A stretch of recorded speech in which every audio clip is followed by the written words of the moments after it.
Hello everyone, मैं किरण Singh education channel पे आपका स्वागत करती हूँ। आज का हमारा टॉपिक है नए प्रश्न नए विचार। आपको लग रहा होगा कि ये कैसे चैप्टर का नाम है, नए प्रश्न नए विचार। अभी तक जो आपने चैप्टर पढ़े, उस चैप्टर का जो नाम था वो कहीं ना कहीं आप उसको रिलेट कर पा रहे थे, समझ पा रहे थे कि हाँ भाई इसके बारे में पढ़ना है। पर ये तो एक अलग ही नाम है, नए प्रश्न नए विचार। लेकिन इस चैप्टर का ये नाम क्यों पड़ा है, ये आप जब इस चैप्टर को पूरा पढ़ेंगे, इस वीडियो को पूरा देखेंगे, तो आपको अपने आप मालूम चल जाएगा कि अच्छा ये रीजन था इस चैप्टर का ये नाम रखने का, और इसी वजह से इसका नाम नए प्रश्न नए विचार रखा गया है ना। तो शुरू करते हैं इस चैप्टर को। हम लोग पढ़ते हैं नए प्रश्न नए विचार। अनघा नाम की एक लड़की है जो पहली बार अपने विद्यालय की ओर से सैर पर जा रही थी। इसके लिए वो देर रात जो है पुणे, यानी महाराष्ट्र में जो है पुणे, वहाँ से वो ट्रेन पकड़ती है। ठीक है, स्कूल की जो ट्रिप जा रही है वहाँ से पुणे से कहाँ जा रही है, वाराणसी की तरफ। ठीक है, तो उसकी जो मम्मी है वो आती हैं और टीचर से कहती हैं कि आप लेके जा रहे हैं वाराणसी, आप वहाँ पे जा करके बच्चों को सारनाथ जरूर घुमाइएगा और गौतम बुद्ध के बारे में जरूर बताइएगा। अध्यापिका ने हाँ में उत्तर दिया कि ठीक है, क्योंकि बच्चों गौतम बुद्ध के बारे में जानना है तो सारनाथ सबसे अच्छा स्थान है, क्योंकि सारनाथ ही वो जगह है जहां पर महात्मा बुद्ध ने पहली बार उपदेश दिया था। ठीक है, तो इसीलिए अनघा की माँ ने टीचर से ये बात बोली। ठीक है, ये हो गया, चले गए घूमने भाई, अनघा तो निकल गए घूमने। ठीक है, अब हम लोग भी निकले घूमने, है ना। शुरू करते हैं। आज इस वीडियो में हम क्या क्या पढ़ेंगे। बुद्ध की कहानी, किस्सा गौतमी की कहानी, भारतीय दर्शन की 6 पद्धति शरद दर्शन, उपनिषद, बुद्धिमान भिखारी, व्याकरणविद पाणिनि, जैन धर्म, संघ, विहार, एक बौद्ध ग्रंथ से ज्ञात होता है, तीर्थयात्री, नालंदा, जीवन के चरण, आश्रम। ये सारे टॉपिक के बारे में आज हम पढ़ेंगे। तो पहले हम स्टार्ट करते हैं बुद्ध की कहानी के बारे में। ठीक है भाई, अनघा की मम्मी ने कहा ना कि सारनाथ लेके जाइए, तो भाई अनघा को लेकर के टीचर्स गई सारनाथ। ठीक है, सारनाथ में जब गए तो टीचर्स उनको बताई महात्मा बुद्ध के बारे में। तो मैं भी बताती हूँ आपको महात्मा बुद्ध के बारे में, है ना। जो महात्मा बुद्ध थे, इनका बचपन का नाम था सिद्धार्थ। ये राजकुमार थे, राजा के परिवार में पैदा हुए थे ये। ठीक है, इनका जो जन्म है वो 563 ईसा पूर्व में हुआ था। ठीक है, 563 बीसी में इनका जन्म हुआ था लुम्बिनी नामक ग्राम में। अब इनके जन्म के बारे में, इनके महापरिनिर्वाण के बारे में, अगर बुद्ध के बारे में आप डिटेल में जानना चाहते हैं तो आप मेरा वीडियो बुद्ध की कहानी जरूर देखिएगा। मेरे चैनल किरण सिंह एजुकेशन पर यह वीडियो उपलब्ध है। आप वीडियो को क्लिक करिए और आप पूरा वीडियो देखिए और गौतम बुद्ध के बारे में पूरी जानकारी आपको उस पर मिल जाएगी। ठीक है, बाकी थोड़ी बहुत मैं यहाँ दे रही हूँ, लेकिन डिटेल में जाने के लिए आपको मेरा वीडियो देखना पड़ेगा। ठीक है, चलिए। तो बुद्ध का जन्म मालूम चल गया आपको कहाँ पे, लुम्बिनी में हुआ था। ठीक है, ये जो बुद्ध थे, महात्मा बुद्ध, ये क्षत्रिय थे, राजपूत थे। ये शाक्य वंश के थे ये। ठीक है, इनकी माता पिता सबके बारे में आपको वीडियो में मालूम चल जाएगा। बुद्ध ने शिक्षा दी कि जीवन जो है वो कष्टों से भरा हुआ है। उनका मानना था कि ये जीवन जो है वो कष्टों से भरा है, दुखों से भरा है। ठीक है, और इस जीवन से हमें जो है मुक्ति पानी चाहिए, और इसीलिए इन दुखों से, कष्टों से मुक्ति पाने का मार्ग उन्होंने बतलाया, महात्मा बुद्ध ने। अच्छा, महात्मा बुद्ध को ये ऐसा क्यों लगा कि ये जीवन कष्टों से भरा है? तो बच्चों, उसके पीछे एक कहानी है छोटी सी, बताना चाहूंगी। एक बार वो बिहार के लिए जाते हैं, बिहार मतलब घूमने के लिए जाते हैं, तो वहां पे वो 4 दृश्य देखते हैं। वो 4 जो सीन है, वो सीन ही गौतम बुद्ध को राजकुमार सिद्धार्थ से गौतम बुद्ध बनाती है। वो 4 सीन थे, एक बूढ़ा व्यक्ति, एक बीमार व्यक्ति, और एक शव, और एक सन्यासी। इन चार सीन्स को देखने के बाद ही राष्ट्रपति सिद्धार्थ महात्मा बुद्ध बनने की तरफ अग्रसर हुए। ठीक है, बुद्ध ने अपनी शिक्षा सामान्य लोगों की प्राकृत भाषा में दी। इससे सामान्य लोग भी उनके संदेश को समझ सके। गौतम बुद्ध का मानना था कि हमें जो भी हम उपदेश दे रहे हैं अगर वो हम जन भाषा में देंगे, ठीक है, तो क्या होगा कि जो लोग हैं वो उसे समझ सकेंगे। अगर मैं किसी और भाषा में दे रहा हूँ, ठीक है, पूरा संस्कृत में दे रहा हूँ, तो क्या जो बहुत से लोग समझ नहीं पाएंगे। तो उन्होंने जन भाषा चुनी जो उसमें की भाषा थी प्राकृत। उस भाषा में उन्होंने अपनी शिक्षाएं और उपदेश दिए। बुद्ध से रिलेटेड एक कहानी है, किस्सा गौतमी की कहानी। ये मैं आपको बताती हूँ कि कैसे किस्सा गौतमी परेशान थी और कैसे गौतम बुद्ध ने उसके परेशानी को दूर किया और उसे समझाया कि जीवन जो है वो नश्वर है और मृत्यु सबसे बड़ा सत्य। देखिए, इस फोटो में दिख रहा होगा आपको कि गौतम बुद्ध इस तरह से अपने भक्तों को, अपने लोगों को, भिक्षुओं को उपदेश दिया करते थे। इस फोटो में देखिए सारे लोग बैठे हुए हैं और गौतम बुद्ध उपदेश दे रहे हैं। ठीक है, चलिए पढ़ते हैं किस्सा गौतमी की कहानी। ध्यान से सुनिएगा, आपको इस कहानी सुनने के बाद काफी चीजें समझ में आ जाएंगी। ठीक है, ये किस प्रकार गौतम बुद्ध ने समझाया। यह बुद्ध के विषय में एक प्रसिद्ध कहानी है।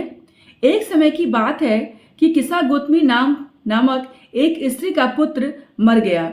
इस बात से वह इतनी दुखी हुई कि वह अपने बच्चे को गोद में लिए नगर की सड़कों पर घूम घूम कर लोगों से प्रार्थना करने लगी कि कोई उसके पुत्र को जीवित कर दे।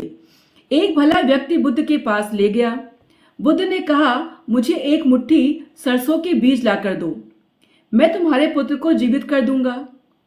किस्सा गौतमी बहुत प्रसन्न हुई, पर जैसे ही वह बीज लाने के लिए जाने लगी तभी बुद्ध ने उसे रोका और कहा, ये बीज एक ऐसे घर से मांग कर लाओ जहां किसी की मृत्यु ना हुई हो। ऐसा हो सकता है? ऐसा कोई घर नहीं होगा जहां पर किसी की मृत्यु ना हुई हो। लेकिन ये गौतम बुद्ध ने ये बात किस्सा गौतमी से जानबूझकर कही। क्यों? आगे पढ़ते हैं। किस्सा गौतमी एक दरवाजे से दूसरे दरवाजे गई, लेकिन वह जहां भी गई उसने पाया कि हर घर में किसी न किसी के पिता, माता, बहन, भाई, पति, पत्नी, बच्चे, चाचा, चाची, दादा या दादी की मृत्यु हुई थी।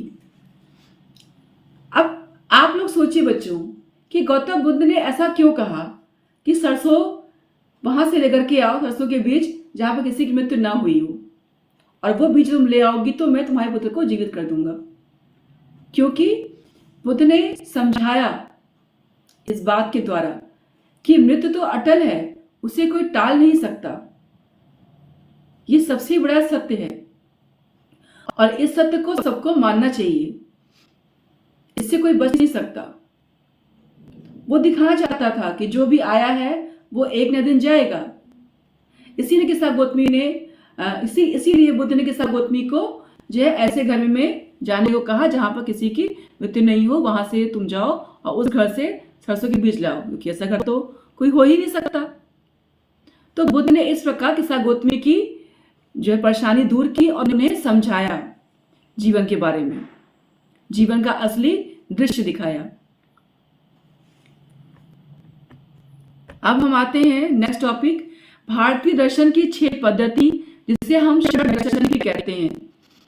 दर्शन जो हमें दिखता है, जिसे हम देखते हैं, देखने के बाद हमारे मन में विचार उत्पन्न होते हैं, उन विचारों को ही हम दर्शन कहते हैं। ये दर्शन 6 प्रकार के हैं जिन्हें हम षड दर्शन कहते हैं। कौन कौन से? वैशेषिक, न्याय, सांख्य, योग, पूर्व मीमांसा और वेदांत या फिर उत्तर मीमांसा के नाम से जाने जाते हैं ये 6 दर्शन। दर्शन की इन 6 पद्धति की स्थापना क्रमशः किसने किसने की, ये देखिए, नाम जानिए। ये जो बच्चे एग्जाम की तैयारी कर रहे हैं, कंपटीशन एग्जाम की, उनके लिए काफी बेनिफिशियल है। तो ये वो बच्चे बहुत ही ध्यान से इसको देखें। ऋषि कड़क, गौतम, कपिल, पतंजलि, जैमिनी और व्यास। इन लोगों ने जो है, इन 6 लोगों ने ही इन दर्शन की स्थापना की थी। ठीक है, ये दर्शन अगर हम पढ़ते हैं तो काफ़ी चीज़ें हमको जानने को मिलती हैं। हमारी जो भी कुछ क्वेश्चन है, जो हम सभी के मन में कुछ क्वेश्चन हमेशा जो उत्पन्न होते हैं, उन सारे क्वेश्चन के जो आंसर हैं वो आपको इन दर्शनों को पढ़ने पे, इनको जानने पे आपको उनके आंसर मिल जाएंगे। ठीक है, अब आते हैं उपनिषद के बारे में। उपनिषद का अर्थ है गुरु के समीप बैठना। बच्चों, पहले वेदों की स्थापना हुई। ठीक है, वेद आए, 4 वेद लिखे गए। अच्छा, वेद और उपनिषद ऐसा नहीं था कि हमें नॉलेज और हमने लिख दी। ये एक श्रुति है, यानी कि पुराने समय से, वैदिक काल में क्या था कि लिखने पढ़ने की जानकारी किसी को नहीं थी। उसमें क्या था कि ऋषि मुनि लोग अपने शिष्यों को बोलते थे, उन्हें वो मंत्र, वो बातें, वो ज्ञान उन्हें वो लर्न कराते थे। ठीक है, जब उन शिष्यों को लर्न हो जाता था, फिर उन्हें वो हमेशा लर्न रहता था, फिर वो अपने शिष्यों को, अपने लोगों को बताते थे, उनको लर्न करवाते थे, फिर वो लोग अपने लोगों को। इस तरह से क्या हुआ कि डे बाय डे वो चीज़ें ट्रांसफर होती रही। जो उनके मंत्र थे, जो उनके ज्ञान थे, वेदों में लिखे गए हैं, वो सारे जो है वो ट्रांसफर होती गई डे बाय डे एक दूसरे में। फिर जब लिखने का समय आया, लोगों को लिखने की जानकारी हो गई, तब जिसके पास लाश था कि हमें सब उनको याद था, उन्होंने इस सब को लिखा। ठीक है, वेद और उपनिषद की रचना जो है वो हमारे महर्षि व्यास ने की थी। ठीक है, ये विचार सामान्य वार्तालाप के रूप में प्रस्तुत किए गए हैं। जैसे आपको लगा ना कि ये प्रश्न नए विचार क्यों है नाम, तो यही रीजन है, ऐसे ही रीजन है, ऐसे बहुत सारे रीजन है। जैसे गौतम बुद्ध के में क्या था कि लोगों ने प्रश्न किए, गौतम बुद्ध ने आंसर दिए, है ना, चीज़ों को अपने अपने क्वेश्चन के आंसर मिले कई धर्मों में।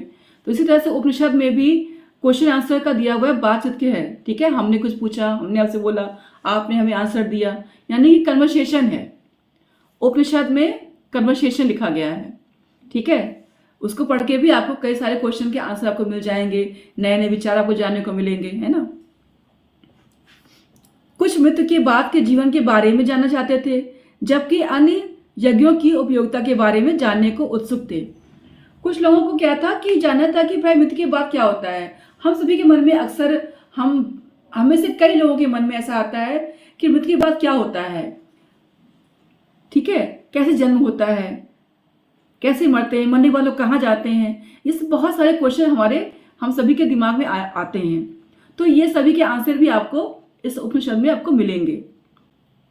ठीक है बच्चों, इस समय वैदिक काल में क्या था कि वैदिक काल में जैसे शूद्रों को जो अनटचेबल कहा गया था, उन्हें यज्ञों में आने की, पूजा वगैरह में आने की अनुमति नहीं थी, उसी प्रकार महिलाओं की भी जो दशा थी वो ऐसी ही थी। महिलाओं को भी यज्ञों में और पूजा पाठ में सम्मिलित नहीं किया जाता था, उन्हें उन सब चीज़ों से दूर रखा जाता था। पढ़ने के लिए भी जो पुरुष वर्ग था वो चाहता था, स्त्रियों को बाहर जाकर के पढ़ने की अनुमति नहीं हुआ करती थी। तो स्त्रियों की स्थिति भी कुछ हद तक आप कह सकते हैं कि शूद्रों के जैसी ही थी। ठीक है, लेकिन फिर भी उनमें से कुछ स्त्रियां ऐसी हुई जो बहुत ही इंटेलिजेंट हुई, उन्हें बहुत सारे ज्ञान थे, उन्होंने भी वेद उपनिषद को पढ़ा था, जिनमें से ये थी, ये नाम बहुत इंपॉर्टेंट है, गार्गी, अपाला, घोषा, मैत्रेयी। ठीक है, ये जो 4 स्त्रियां थी ये बहुत ही इंटेलिजेंट मानी जाती थी, इन्हें भी वेद उपनिषदों का ज्ञान था। इसे हिंदी में कहते हैं विदुषी, ये विदुषी महिलाएं थी। ठीक है, ये बात हिंदी में कहते हैं, आप सुना होगा, शास्त्रार्थ करती थी। ठीक है, लोगों से। उपनिषद जो है बच्चों वो 108 हैं, 108 उपनिषद है हमारे हिंदू साहित्य में, लेकिन इनमें से 13 जो हैं, 13 उपनिषद जो है उन्हीं की ज़्यादा डिमांड है, उन्हीं को ज़्यादा पढ़ते हैं लोग। ठीक है, अब वो ज़्यादा इंपॉर्टेंट है 13। भाई इतने 108 उपनिषद हर कोई नहीं पढ़ पाता है। ठीक है, तो लेकिन 13 उपनिषद जो है वो मेन है, अगर उसको भी आप पढ़ते हैं, पढ़ लेते हैं, तो उसमें भी काफ़ी हद तक जानकारी हमें मिल जाती है। इसलिए ये 13 जो उपनिषद हैं वो ज़्यादा इंपॉर्टेंट है 108 में से। ठीक है, वो कौन कौन से उपनिषद हैं, कौन सी इंपॉर्टेंट है, ये मैं आपको एक वीडियो बनाकर आपको दूंगी, आप उसमें देखिएगा। ठीक है, तो ये हो गया आपका गौतम बुद्ध, भारतीय दर्शन और उपनिषद के बारे में। ठीक है, इसके आगे के टॉपिक्स मैं आपको नेक्स्ट वीडियो में पढ़ाऊंगी। तब तक के लिए धन्यवाद।